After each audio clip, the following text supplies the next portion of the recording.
Hi friends, welcome back to my channel. So இன்றைக்கி வீடியோவில் வந்துட்டு என்னோட ஈவினிங் டு நைட் ரொட்டீன் எப்படி டெய்லியுமே போகுது அப்படிங்கிறத பற்றி தான் ஃபுல்லாக ஷேர் பண்ணியிருக்கேன்.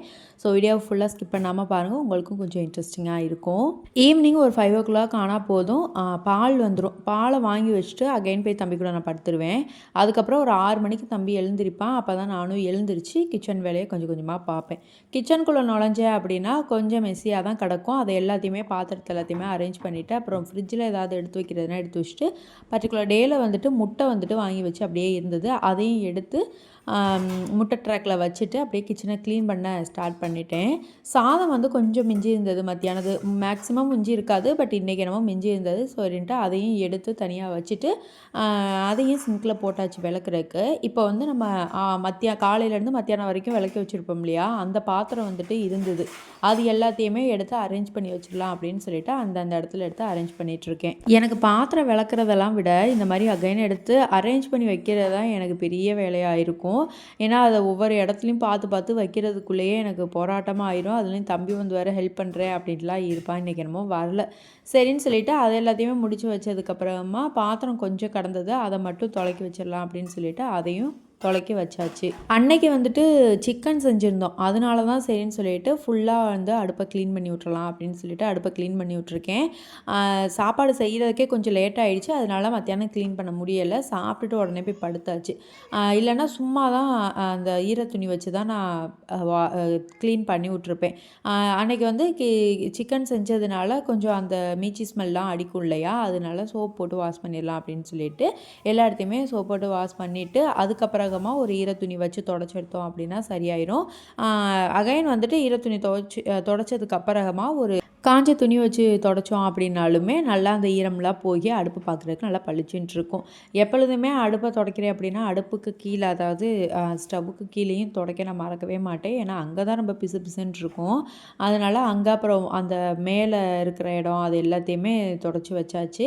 ஸோ இப்போ பார்க்குறப்ப கிச்சன் நமக்கு கொஞ்சம் ப்ளசண்ட்டாகவும் நீட்டாகவும் இருக்கும். மித்த வேலைகளை பார்க்குறதுக்கு கொஞ்சம் கம்ஃபர்ட்டாகவும் இருக்கும். அதனால் இதுவே நான் இப்படியே க்ளீன் பண்ணாமல் விட்டுட்டேன் அப்படின்னா அப்படியே எனக்கு வேலை டபுள் ஆயிரும். இன்னும் அடுத்த நாள்லாம் சேர்ந்தா இது வந்து நான் எக்ஸ்பீரியன்ஸ் பண்ணியிருக்கேன். அதனால தான் இப்போ கொஞ்சம் இது உடம்பு என்ன நிலமையில இருந்தாலும் பரவாயில்ல, கொஞ்சம் அப்படியே ஃபாலோ பண்ணிடுவோம் அப்படின்னு சொல்லிட்டு. ஏன்னா இது ஒரு 1/4 மணி நேரம் வேலை தான், விட்டுட்டோம் அப்படின்னா 2 மணி நேரம் வேலை நம்மளுக்கு இருந்துரும் அப்படின்னு சொல்லிட்டுன்னு எல்லாத்தையுமே க்ளீன் பண்ணி முடிச்சுட்டு கொஞ்சம் நேரம் ரெஸ்ட் எடுத்துக்கிட்டேன். அதுக்கப்புறமா பார்த்தா துணி மடிக்கிற வேலை கிடந்தது.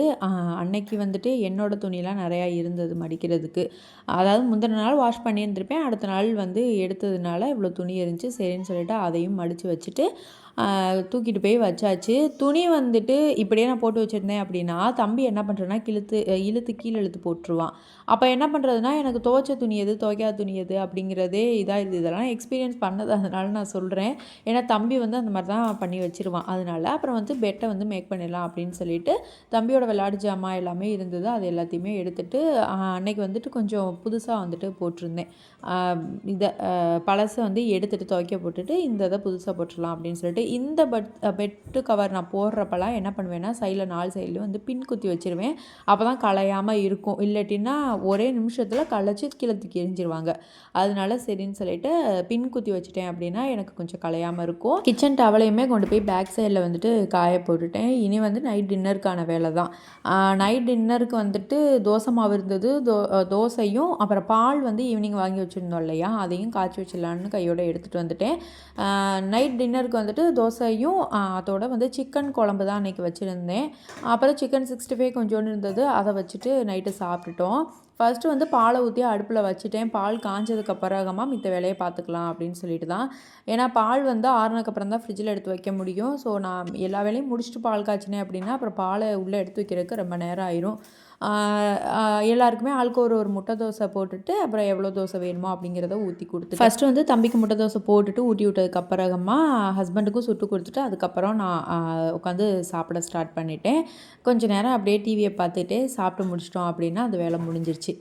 டின்னர் வேலை முடிச்சிட்டோம்னாலே எனக்கு அப்படியே வயிறு ரொம்ப அப்படியே போய் ரெஸ்ட் எடுக்கணும்னு தான் தோணும். பட் இருந்தாலும் அதை எதெல்லாம் ஃப்ரிட்ஜில் எடுத்து வைக்கணுமோ அதை மட்டும் ஃப்ரிட்ஜில் எடுத்து வச்சுட்டு அடுப்பு மேடையை மட்டும் அன்னைக்கு ரொம்ப லைட்டாக வந்துட்டு தொடச்சி விட்டுட்டு முடிச்சுட்டு பாத்திரத்தையும் விளக்கிட்டு அவ்வளோதான் கிச்சனை க்ளீன் பண்ணியாச்சு. அவ்வளோதான் கேஸையும் ஆஃப் பண்ணிவிட்டு ஜன்னலை மூடிட்டு போய் தூங்க வேண்டிய வேலை தான். ஸோ வெளியே பார்த்திங்கன்னா சரியான மழை பெஞ்சிட்டு இருந்துச்சு விடாமல்.